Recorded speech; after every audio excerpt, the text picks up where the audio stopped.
Hey guys, this is DFD aka Dark Frozen Depths back with another Kamihime project video. I've mentioned this before, so I'm finally getting around to it, and this is going to be the first of a few videos to cover the different types of raids that we'll get for permanent content. Now, keep this one thing in mind, there are some things I'm going to mention that are future content, so keep that at least on the back burner for reference, but we don't have them yet as of right now for the English version, or should I say the Nutaku side, because DMM does have an English side, but Nutaku might be more prominent because most people play DMM for the Japanese version anyways. But anyways, the whole thing with these raids is that they can give you some pretty good stuff, even at the lower points when you're just starting out as well. But they will get even better later down the line with the introduction of something you can see on screen right now called raid medals. And I will cover that, but in somewhat short detail, because again, we don't have it yet, but it is something that will be discussed a little bit more later down the line, because there's a complete shop to go with it too and all that. But anyways, as of right now, we have almost every single raid that's on this list. The only exceptions will be the water catastrophe. I mean, not catastrophe. The water guardian, the phantom guardian, and that's pretty much it. We have literally all of the other raids. So that said, we are almost at the point where this list is fully complete. But I also heard DML may be working on other raids, so keep that in mind. Now, just to start off, the basics for each raid is mentioned right here. If you've been doing raid events, it's the same thing, only this is permanent content. So you already know the standard thing about it. It's basically a fight where multiple people can come in, cooperate, and beat the enemy. You can do it yourself if you're strong enough, because every single raid can indeed be soloed if you're strong enough. But it's best to call in other people until the raid becomes like laughably easy, which is reasonable for 3 levels of it. The last 2, you do have to be on a much higher point. But keep in mind that you can jump into anyone else's raid an infinite number of times, provided you have the BP. If you don't have any BP, you can spend AP to start your own if you've met certain conditions. And unfortunately, you can't even begin to start this unless you've cleared at least Chapter 5 of the storyline. My suggestion is to clear the entire storyline anyways, because that's a lot of magic jewels, that's free characters, even some scenes if you're actually here for that. But you do need to clear at least the first entire section of the storyline, which is right at the point where you get your first SR character, I do believe. And after you've done that, you can go into other raids when you meet certain requirements for your rank level. And on top of that too is the fact that they do get increasingly more difficult the higher the difficulty, naturally. So you are going to want your stats and stuff to be pretty high. But starting off, players can indeed get to the point very easily to be able to do the disaster fights. So that's what's going to be covered in this video. I'll even try to squeeze in the ultimates depending on the time at the end. Just I won't guarantee that just yet, because I still got bases to cover. But right now, as of what we know, standard fight is level 30 enemies, expert is level 50, ultimate is level 70, Ragnarok is level 90, the guardians, which they call Olympia on the DMM version, is level 100, except for one of them, which will be level 110. And they do get more resistance to debuffs and whatnot in some cases, so keep that in mind. And you will need materials in order to start some raids on a higher difficulty, so keep that in mind. Now, starting off, again, you do need certain ranks in order to open up these raids. And that's shown right here. And also keep in mind, you can always request support or whatever or whatnot. So, if you feel like you're getting beat down or you simply just want some extra help to speed things along, always call some help. I've hit a point where I can potentially solo every single raid. I just need some debuff luck, if you really want to be honest. Excuse me. I just need debuff luck in order to actually solo every single raid. But some of them I can flat out solo whether or not I have good or bad luck. Go look at the Dark Guardian solo for that if you're really interested. And eventually, these will get something called a raid ID, meaning that if you have that ID, you can immediately search for that raid. That's some sort of like anti-measure that they've done where if you do try to jump into a raid, sometimes there might be someone that'll cause the whole raid to slow down.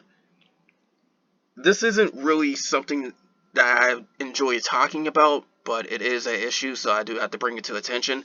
The fact that when you do go into these raids, sometimes somebody will use outside tools or whatever to pretty much either automate the raid for them or make their own moves or whatnot. That's usually when you can see a massive amount of slowdown. Other than that, you'll see slowdown when there's enough people in there. So be very wary of that. Honestly, there's not too much that we can do as players except for just not use the crap. But at the same time, to also be wary that there are indeed these type of people. So those are the ones that are completely so lazy on things where they won't just stand at auto battle. They'll just have a program do crap for them. So my suggestion to you is to not associate with people like that because it is indeed against the terms of service. So there's that. But they implement raid ID later on in order to try to counter this. They also prevent you, from what I've heard, they prevent you from jumping into raids that are higher ranked than you. So it's yet another reason to get your ranks as high as possible. I don't know if they've changed it for us, because I think you do need rank 90 right now. Just to be safe, try to get to rank 100 anyways, because that's where the hardest thing to get actually opens up. That's something I'll do in other videos. But with these current raids right now, according to this list, I don't know if it's that way for us on Nutaku just yet. You can jump into any standard raid, start your own as well. You can jump into any expert raid, but you can't start your own until rank 11. You can't start your own ultimates until rank 31. Can't start your own Ragnarok Catastrophe until rank 51. And as far as goes to the Guardian fights, you need rank 71. And there is a limit to how much people can be in each raid. Quite frankly, I almost never see any raids fill up unless they're the Ragnarok fights, which is the 3 types of Ragnarok right there. That's the main reason why I have to call them Catastrophe and Guardian, because there's multiple Ragnaroks, if you want to be honest. More so, if you want to be able to start your own ultimate, you need, I do believe, these stronger core items that you can find from Standard and Expert. These are easily gained because Gacha can throw them at them, other raids can throw them at you. You can sometimes get them from some specific stuff like login bonuses or maybe a gacha deal. But the main way of getting them definitely is the lower 2 raids. But if you have enough gems, you can get them from the gem gacha too. So it's available to all players very, very easily, very, very frequently. This will build up quite fast if you want to be honest. You need 3 of those to start an ultimate. Reason I'm mentioning this is because the ultimate will lead you to some very powerful weapons that can greatly help you out. And those aren't RNG based. You can indeed just grind for them and eventually get them. Now, it's a different story when it comes to some of the Ragnaroks, because right now we don't have the raid medal system, which will let us remove all the randomness factor if need be. But the Ragnarok Catastrophe has a chance of dropping phantom weapons. The Guardian fights have a chance of dropping their respective weapons for their elements. The only exception is the Phantom one, which only drops a special item where you can trade for the Phantom Guardian. If you ask me, she's crap. I'll go over that later down the line. But you can indeed get some interesting rewards from these fights. And even if you're not trading for the special weapons, or even in some cases add-ons, you will need to actually get your hands on some of the other materials that they have in order to get some better stuff. And one of them is very important later down the line, which I mentioned the rank 100 for, but again, that's going to be covered when it happens. So my suggestion to you is to try and do as many of these raids as possible. At the same time, I'm not fully sure of anyone's real grinding schedules or whatnot. The hardcore players will absolutely spend hours upon hours of doing these, but the average player probably won't have that much. Either way, if you are intending to start every possible raid you can, it will lead up to, and I quote, 3 raids of each battle of each element. The only exception is the Ragnarok Guardian for Phantom Element, because when she gets released, she's random after the first time. You only get one guaranteed fight, because when you clear a different Guardian, she will appear once, and then after that is a chance for her to appear. So, yeah. But that said, it already means that we're going to have 30 different enemies guaranteed, and eventually 31 to an extent. And for most of that to be 3 times a day for you to start your own, that's a lot of raids. It is almost 100, in fact. If you want exact numbers, it's 91 fights. So, yeah. But my suggestion to you is to try and do as much of them as possible, starting with the element that you are mostly raising, because it's best to have a main element. But you will probably need to go through all of these because of some different things in the game, like the guild competition, which we should have another one on the way. In fact, DMM just had their 8th one. And of course Tower of Malice, which I do believe is at the end of next month. If not the end of this one. I don't know when it's going to show up. I just know it's very close. Those are definitely element specific content. They'll cycle through all the elements. So you really do need to raise all 6 elements. Just focus on one first. Try to beef it up as strong as possible. If it's having trouble, you may need a backup one. That's usually the case if you don't pick light or dark. At the same time, light and dark is now currently on the weaker end of the element spectrum, but they're by no means horrible. So keep that in mind. But anyways, you need the prison core ideas in order to open up the ultimate fights, and then in order to open up any of the Ragnarok fights except for the Phantom Guardian when she shows, you need Regalia, and it has to be of matching element. So keep that in mind. Now, when it comes to the fights themselves too, each one does have its own specific strategy, so this can be a lot to take in. So I have to say this right out the gate: if you really can't remember too much about these raids, then your best bet is to get as strong as possible to eliminate their HP as fast as possible. Doesn't mean you can blindly go in there, because some of the harder ones will punish you for that. But at the same time, enough power will carry you through the raid itself. I'm not kidding on that one. In fact, the DMM players can actually take out even the hardest of these raids in mere minutes, as in like 3-5 minutes or so. So again, power can take you a long way. So if you really don't care about strategy or whatnot too much, then I still thank you for being here at this point, but this is where I really will start breaking things down.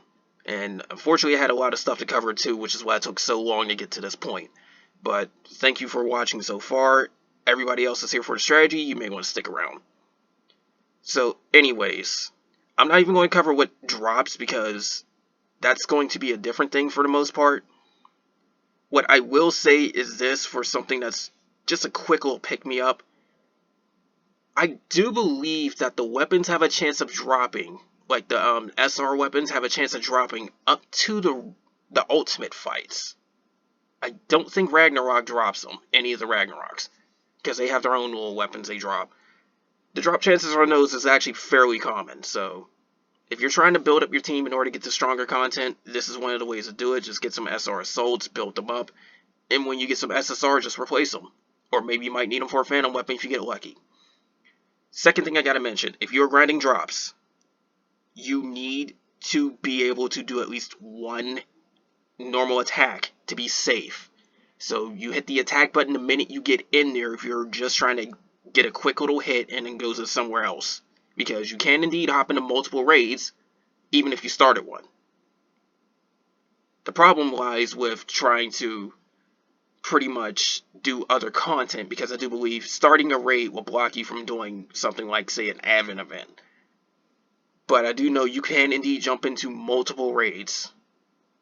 Even if you didn't start one, you can still do that. I think it's up to 3. You just can't start more than one. Not without giving up on the ones you already did. So that said, the hit and run strategy can still work. It's up to you though. So keep that in mind. Now, when it comes to the Ragnarok fights, they're definitely the harder ones, without a doubt, as in the Ragnarok Catastrophes. Because I do believe the Guardians are still pretty up there on difficulty, but mainly because of how much HP they have. I think the Ragnarok Catastrophes are the harder fights, if you ask me, especially before they got nerfed. I'm glad they did. That said, though, they do drop the most worthwhile weapons because of the fact that the Phantom weapons can work on any element as long as you meet the conditions. So there you go. That's not to say the Guardian weapons aren't pretty strong, so if you manage to get one of these, consider yourself lucky. The drop rate's kind of low. No matter what anybody else tells you, the drop rate is at least 1% or lower. Because that's the general consensus about it. It's 1% or less. Now, like I said, with the raid medals, we'll eventually get those. And it says that you can get roughly 216 a day. And that's just from starting your own. But it is still dependent on whether or not you get MVP or Vice MVP. Because the top 2 players will get bonus prizes, especially if you're the top 1. And it's also dependent on if you started it. So, just participating, you get rewards. Being the one that started it, you get more rewards. Being the one that MVPs it, you get the most rewards. So, naturally, if you can meet all 3 of those conditions, you're getting the best chance of getting anything, including the weapons I mentioned. But getting into the strategies, first things first. Their recommended power levels is about 10,000 for standard, and could range anywhere between 13 to 20,000 for expert. My suggestion to you is just to get strong enough in order to take out a few million HP on your own. By that point, you should be able to handle ultimate in advent events, possibly even some Ragnaroks, because some Ragnaroks don't have that much HP. But on the case of raids, that's pretty much equating to being able to solo standard and expert pretty quickly. Now, the boss HP for the fire one is 650,000 on standard and 1.25 million on expert. And her general thing is to just randomly nuke you, period, point blank. She is just randomly nuking you. Now, she can indeed cause some attack and defense down and also buffer herself up as well. But quite frankly, doing enough damage can take out pretty quickly. If you do need some little strategy to go with this fight, best bet I could say to you is to bring something to deal with those debuffs she lands on you, and definitely have a healer. But quite frankly, Vivian can completely break this fight. Cassiopeia can sort of help out with her buff removal, and at the point where you can unlock these raids, you should have SRM on anyway. She will indeed block some of these bad effects that can hit on you, so keep that in mind. They only last 3 turns anyways. But like I said, if you're strong enough in order to pretty much do Ragnarok Advent, you can solo these easily. So that's another reminder. Going back in on more boss strategy, the Iced Disaster. 450,000 HP on standard, 800,000 on expert, and notice how it's different. It's lower than the fire one, apparently. But there's a chance she will counter with a large damage single hit whenever you attack her, and it will randomly hit somebody. Also, when she does her normal burst, which is when she has full orbs in normal mode, she will buff her defense. Other than that, she's just pretty much another damage nuke, so this is the one time where Cassiopeia has more standing than Vivian, because you're mainly just worried about healing and getting that buff off her so the fight doesn't get extended. Now, this is one of the ones where it can be a little bit tricky, because At first, she doesn't seem all that threatening, but you have to keep this one thing in mind. She has very, very high tolerance to debuffs, meaning that there's a very good chance you're not landing them.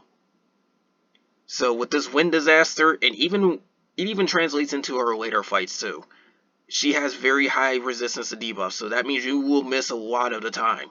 It's not permanently going to prevent you from landing them, because in some very seriously rare situations you will land one. It still doesn't change the fact that this is where you cannot be debuff reliant. You have to just outright damage her. And that said too, she can also buff her own combo rate, so that may be a good idea to break out Cassiopeia again. But as far as I can tell, her attacks don't really do too much damage. She will hit everybody either randomly or just all at once. But, well, no, it's not all at once. It's a single enemy for that normal one. But you have to keep in mind, it's more or less a case of if you're debuff reliant or not. This is probably one of the first tricky fights you will encounter, so keep that in mind. Now, Thunder. 580,000 HP, 1 million and 120,000 HP on Expert.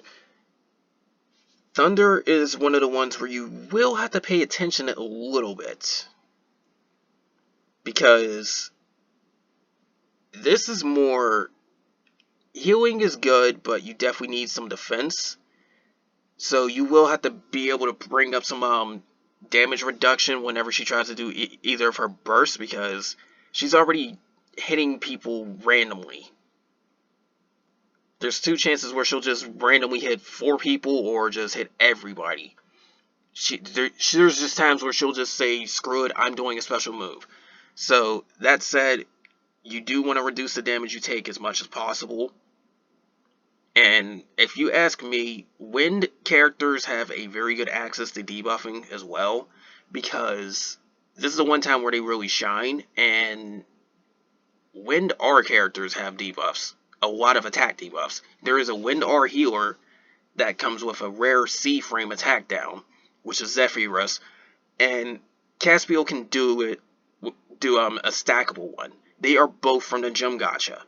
So if you are one of the players that's just starting out and you're struggling with this fight, then either A, call for some help, because there's a lot of players that can blow it out the water by now, or bring some attack reductions, because this is the first time you may actually need them, and also bring some damage reduction. If you have Gaia, this fight is amazingly easy, so keep that in mind, especially if you somehow got her to awaken. So there's that. Now, Light. This is one of the ones where you actually do have to pay attention to enemy stats, because notice how everybody had 10 defense? This one has 12, which means she's going to take less damage. Also add on the fact that she's also pretty resilient with her meters as well. It literally takes like half her HP to cycle through each mode. So, that said, starting off 600,000 HP on Standard, 1.1 million on Expert, both her defense values are 12. All the Light Raids are known for her being at least somewhat tanky or making the fight drag out while she constantly nukes you pretty hard. Now, at the time you're doing this, she can indeed hit pretty hard, so you do want some defense and some attack down. At the same time, you do want to lower her defense so you're starting to do more damage. This is one of the few times I will say that you should bring defense reduction regardless of what happens. Because there's times where you can get away with it and not have any defense reduction, but this is one of the times where you probably will need it, especially if you're on the same level as her. Now, when you get much, much stronger, you can blow her out the water with just a few hits, but believe me when I say this, this was one of the fights where I did have to pay attention, at least when I was weak enough for it to be a challenge. So, keep that in mind. And like I said, her modes will not change that easily. She's not going to constantly switch back and forth between the modes. This is the one time that you'll see modes drag out in the fight. Speaking of enemies that will make you pay attention, is this one as well. The Darkness Land, for the most part, will have you pay attention to the statuses of both your characters and the enemies, so you have to keep that in mind. And it starts off with 650,000 HP on standard, 1.35 million on expert. This is a tricky fight because this one, if you don't have a reasonable amount of protection against some debuffs, then she can start outright preventing you from having any turns. So you have to keep that in mind.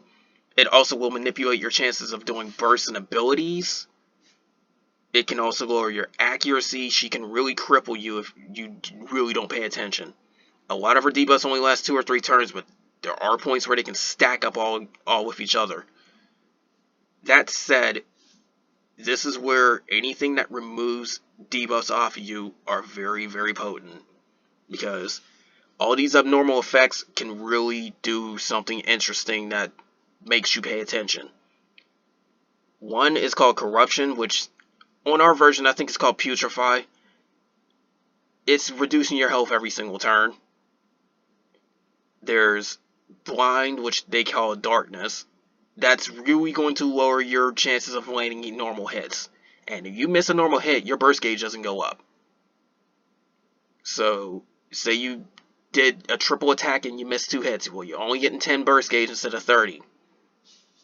Not to mention there's a lot of damage you can be missing out on too, because normal attacks are commonly overlooked. Speaking of which, there's her normal burst, which can put Rampage, they call it Runaway. Rampage will end up having you forcibly do nothing but normal hits. You can't do abilities, you can't do bursts. Now the interesting thing is, if she puts it on you, you don't get boosted damage. If you can put it on yourself, you do get boosted damage. Because it's put on ourselves as a buff, but if enemies land it, there's no increased damage. This is something to prevent you from doing abilities and bursts. And then there's also her Raging Burst, where she could put Dizzy. They call it Dazzling or Daze. There's a lot of different names for it, but it really is just dizziness for the most part. And what that will do is randomly have your turns just be skipped. So somebody with Dizzy's got a chance of their turn not even happening. Considering that you can have everybody get under this status, this is what I mean by skipped turns. So this one's probably the most dangerous of them all, if you ask me. But either way, you should be trying to remove as much of these off you as possible, just to make the fight smoother. In terms of most threatening, the least threatening, it would be the Dizzy, the Rampage, the Darkness, and then the Corruption, believe it or not. Now, I'm going to go into the Catastrophe fights anyways, because I'll still try to lump the ultimate ones in this video, because I'll save the Ragnaroks for a different one. But this is where strategies can be very, very difficult too. In fact, you'll notice this one major jump. I said before you might need about 20,000 attack power depending on how strong your weapon skill effects are. They're suggesting 45 to 50,000 on this. Me personally, I don't think you need that much. I think you need 40,000 with a reasonable amount of assault. Like, say maybe 100%. But still try to keep your HP in the 5-digit territory, otherwise the ultimate fights are going to give you trouble. This is where you also need some HP in order to really survive, too. Ragnarok's going to be even worse, and then the Guardians, about as much as the Ragnarok fights, is just a lot more enemy HP to drain. But going into Ultimate, you can even look at this for a glance, too. I'm not even going to go into what the transitions are for the mode gauges, even though they got them written down. You'll eventually figure out just by experience. Also note that every single ultimate enemy has a defense value of 8, so it's actually lower than normal, so you will be doing more damage instead of less. So that's something I gotta say right off the gate. But this jumped to 19 million HP for a fire ultimate. And here's the 3 special things that this one does. There's no special triggers or anything. All you have to do is just pay attention to its modes and you're good. Now, there's a chance it may do one of 2 normal bursts. The first one is a self-attack up buff. I tend to find that this one does it more as long as the attack up buff is in effect. Isn't in effect. If it is in effect, then it loves using the other normal burst where it will lower your defense and your fire resistance. And you have to keep in mind that this enemy also has a whopping 1 orb. So it can happen pretty frequently. 3 turns of those debuffs don't sound like much, but considering the fact that in raging it can nuke you every single turn, and it also hits a lot harder, the firefight is mainly a damage race. So that said, bring stuff to increase your defenses, definitely get those debuffs off of you, and something else that can help is to lower that the amount of times that the boss is under the buffs. Best time to do it is to sip and just remove the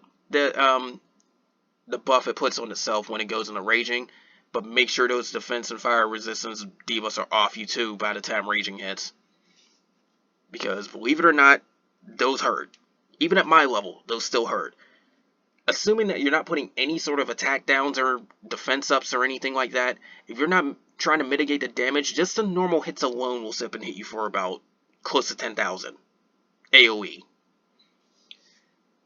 Even at my point, that's 2 shots of that before my team dies. So, yeah, you have to make sure to really control the buffs and the debuffs. And this is also the point where trying to land as many debuffs as possible really does help. So I'll say that for every single ultimate fight. Try to land your debuffs. This is the one time where you definitely want to put them on as much as possible. You do want to lower that damage. This is a lot of it.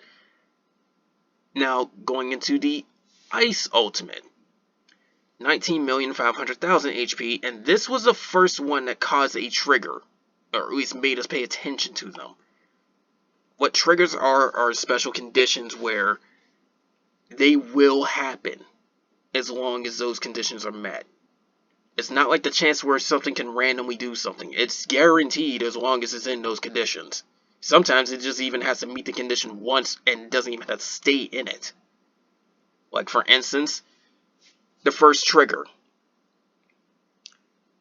It's going to pretty much reduce the damage it takes by half. Up to 5 times. And there's no time limit on this. It's also going to do water damage and lower your resistance. All that just from it entering raging mode.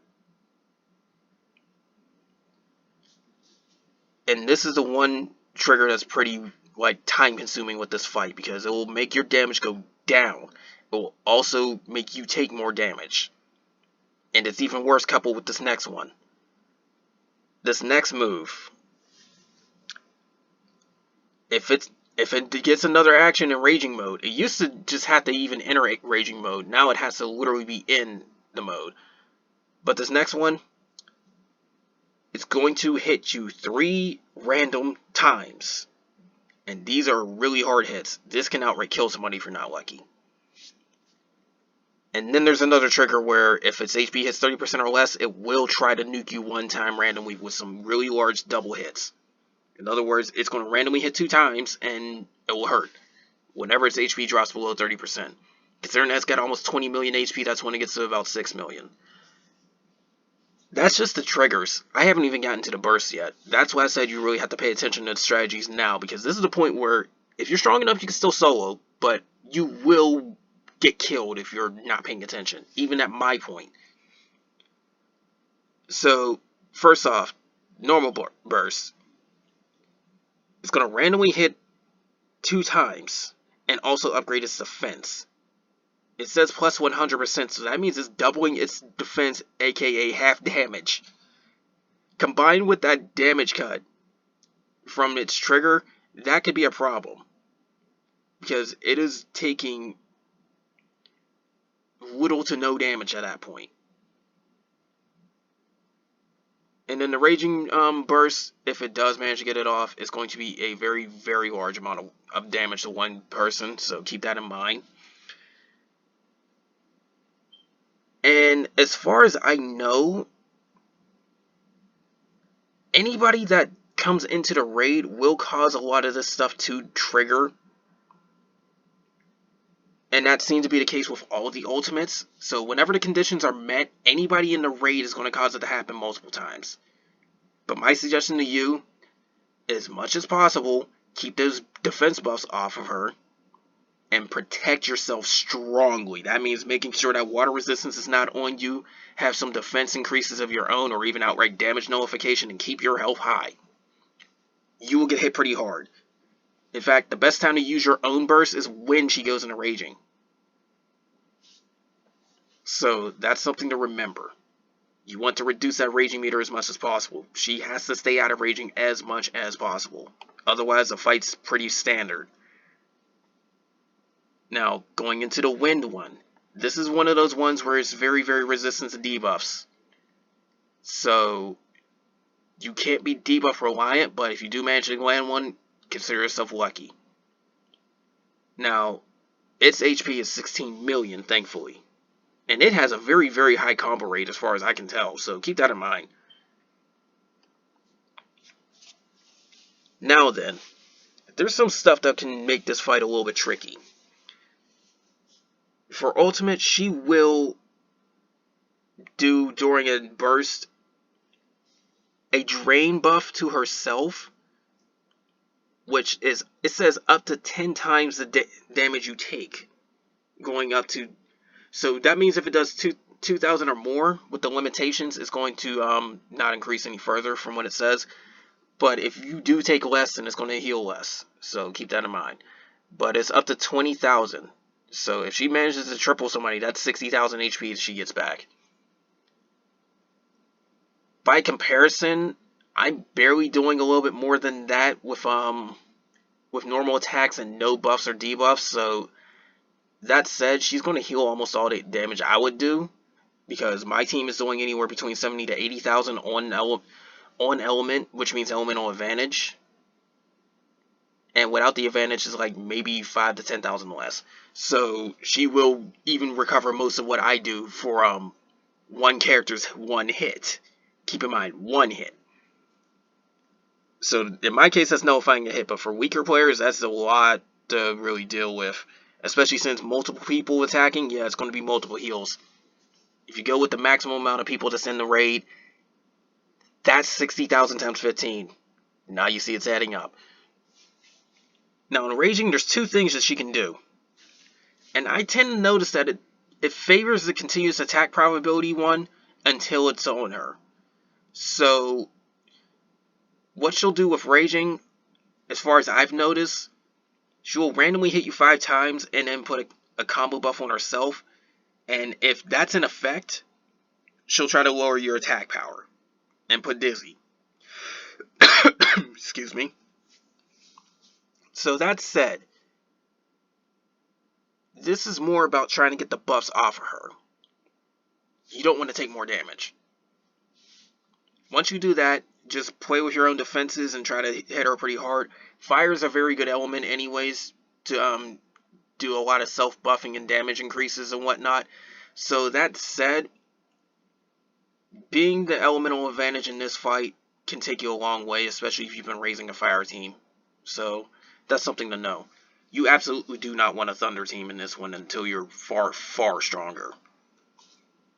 Because it's bad enough that she's not getting debuffed that much. You have the worst chances of debuffing if you use thunder against her. Speaking of thunder, going on to the ultimate catastrophe for her, 15 million HP, and this is another case of that charge count possibly being a problem because it's only 2 turns before it fills up. Keep in mind that raging is -1 turn. This one is very, very tricky if you don't pay attention. So, normal mode, it seems like she can do either one of these just at random. It's 3 random hits, which is the one you probably do want. Or if she does decide to nuke everybody, then your burst gauge is going down by 20 points. You can't really say 20% because there's now characters that can go past 100, but it is down by 20 points. And when the raging goes, that's where the fight gets even harder because it's just one move and it's going to have a chance of doing paralysis. It will lower your combo rate. It will increase our combo rate. So, that said, it's going to do a lot in one go. She will hurt you pretty badly if you're not paying attention. I even have to click the strategy information for this one because they did have a fairly decent strategy for this. But you definitely want Gaia, if possible. And you definitely want somebody to prevent that paralysis, too. So you have to keep that in mind. That said, the damage she can do is really strong. It could be 5k per random hit, or even an AoE 4000 or so.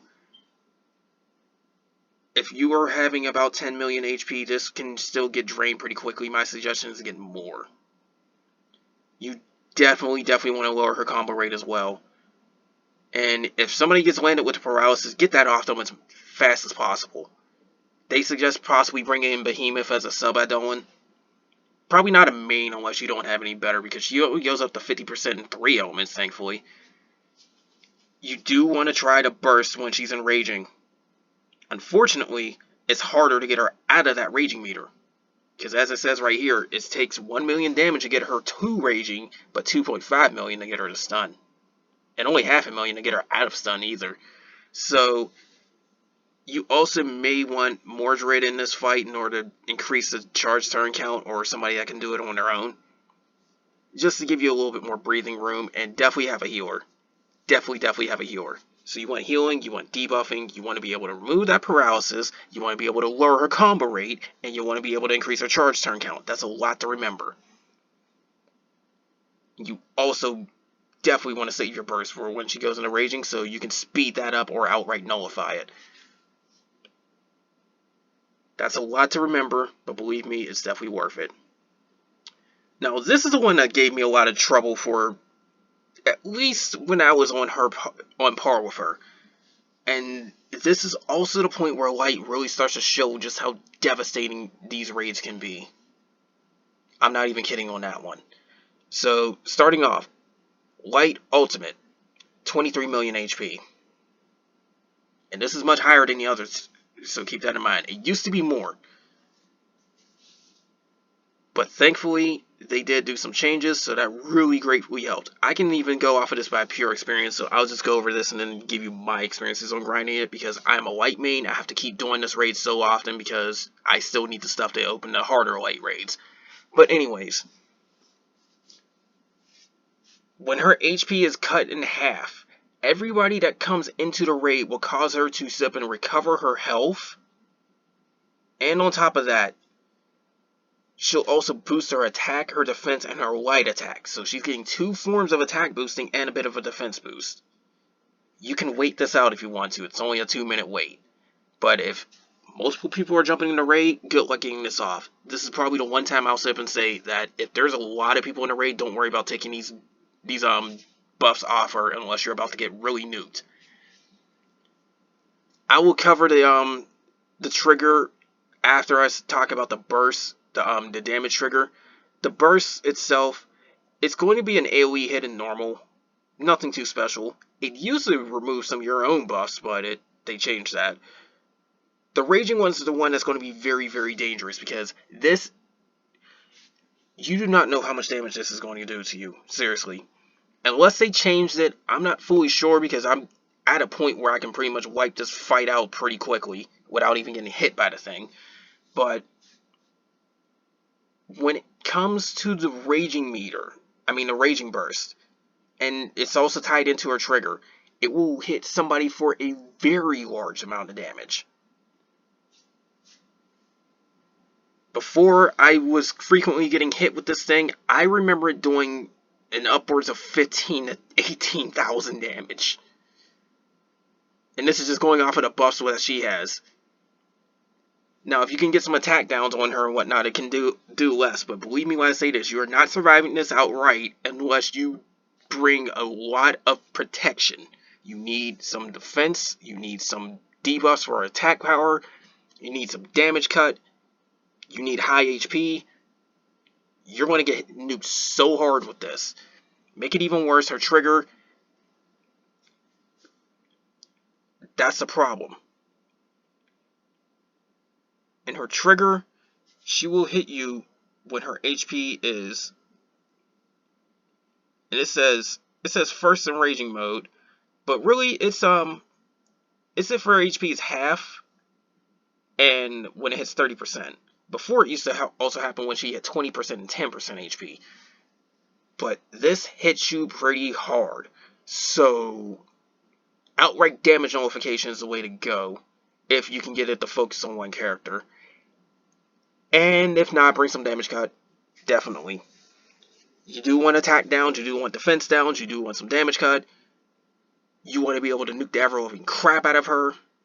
If you can remove 2 buffs off of her, you'll get that defense buff off her in order to be able to nuke her even harder. Me, I hit a point where I can just do it outright.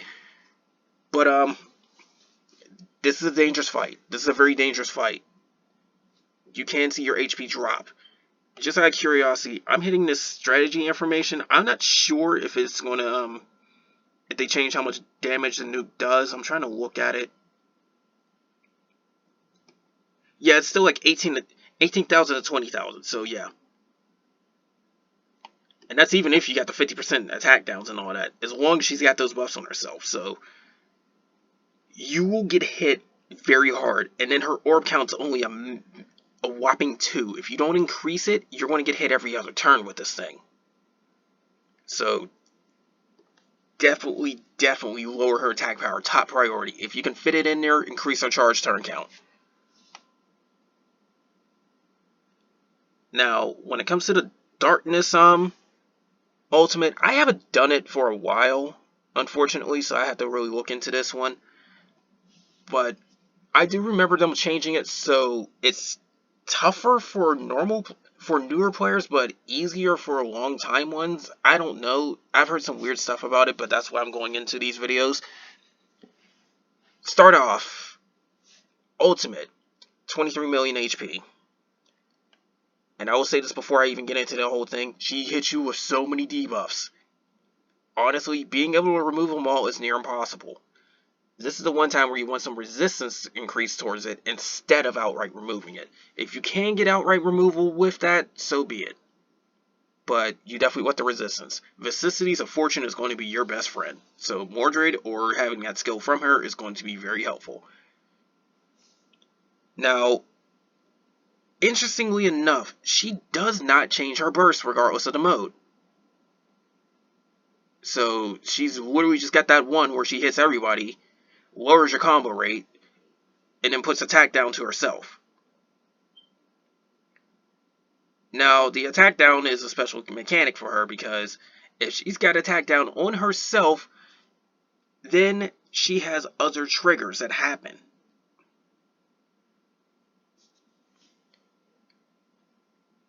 And what she will do is put a burning, it says overheat, but it's really a burning debuff on your team. And then lower her own normal attack. And then when her HP, it says 20%, and also when it's at half. I think she used to do it more. But when her HP is below those points, she will hit everybody with blind. And still put the same attack down on herself. This used to also put you in toss a dizzy and rampaging. That was annoying. Thankfully they got rid of that. She also used to have 7 million more HP if you're really looking at the bottom right there. But she has another one where she's enraging and her orbs aren't full. Where she will put poison and corruption, which is pretty much the putrefy and the poison on your whole team.